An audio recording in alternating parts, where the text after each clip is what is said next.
Is your automatic transmission suddenly acting like it has a mind of its own, slipping gears? Or maybe your car just feels sluggish and stuck in what we call limp mode. If you are seeing the P0799 code pop up on your scanner, you are dealing with a specific issue related to the transmission pressure control solenoid C. Basically, your car's computer, the PCM, uses these solenoids to direct hydraulic fluid exactly where it needs to go to change gears smoothly. When this specific solenoid starts acting intermittently, meaning it works sometimes and fails others, the computer gets confused and your ride gets rough. This isn't just a specific brand thing. It can happen to almost any vehicle with an automatic transmission, from Fords to Toyotas. Now, do not panic just yet, but you do not want to ignore this, because a moderate issue can turn into a transmission rebuild really fast if you let it slide. You might notice the transmission overheating, catching in gear, or your fuel economy dropping like a rock. Before you go buying expensive parts, let us look at the most common culprit, which is dirty fluid. If your transmission fluid is old and contaminated, it can clog the tiny passages in that solenoid. So step one is always to pull the dipstick and check the fluid condition. If it looks burnt or smells terrible, a fluid and filter change might be all you need. If the fluid looks okay,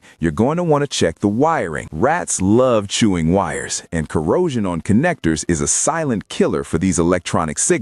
Look for damaged pins or loose connections leading to the transmission pump and the solenoid itself. If you're handy with a multimeter, you can check for continuity, aiming for 0 ohms of resistance in the wiring. If the wiring is good and the fluid is fresh, then you might be looking at replacing that solenoid, or in worst cases, the valve body. Just remember to check technical service bulletins for your specific car model first, as sometimes the manufacturer has already released a specific fix that can save you hours of guessing. Always start with the simple stuff like fluid and wiring before you assume the transmission is dead.